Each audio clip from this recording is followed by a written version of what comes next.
Volám sa Katerína a mám príbeh, ktorý sa mi stal pred 9 rokmi. Moja babička mi povedala, že keď človek zomrie, môže ti pred svojím odchodom dať znamenie. Neveril som jej, pretože som si myslel, že je to len stará povera bez vedeckých dôkazov.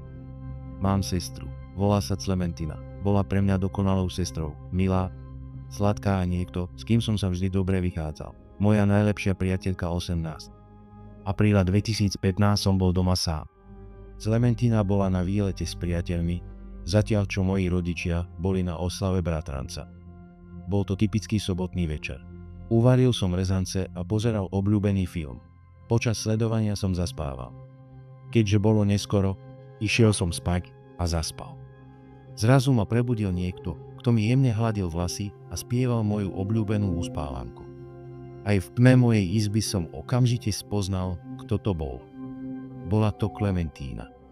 Zavolal som jej meno a spýtal sa jej, kedy prišla domov, ale neodpovedala. Povedal som jej, aby sa vrátila spať, ale nepočúvala. Len pokračovala v spievaní mojej obľúbenej uspávanky, zatiaľ čo ma hladila po vlasoch. Bolo to zvláštne, pretože nikdy naozaj nespievala. A pokračovala. A jej hlas začal znieť chladne a strašidelne. Zrazu teplota v mojej izbe klesla. Moje telo stúhlo. Nemohol som ani pohnúť jediným prstom. Bol som zamrznutý.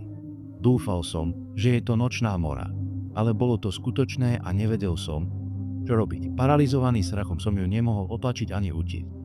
O niekoľko okamihov neskôr konečne prestala a povedala tieto. Budeš mi chýbať v nebi, Katerína. Jej hlas bol mrazivý.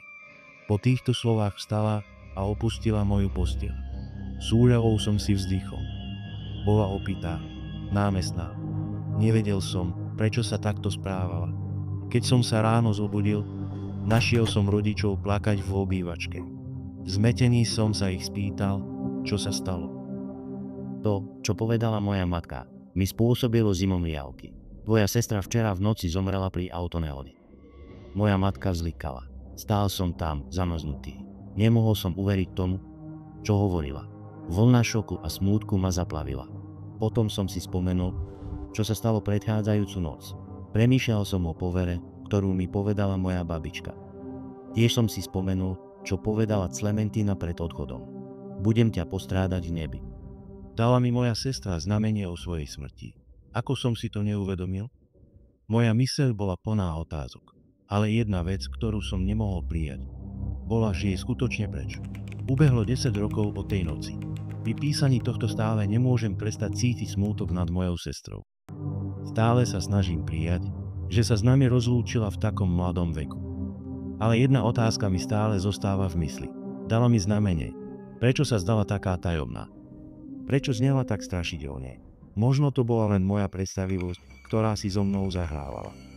Alebo možno nebol.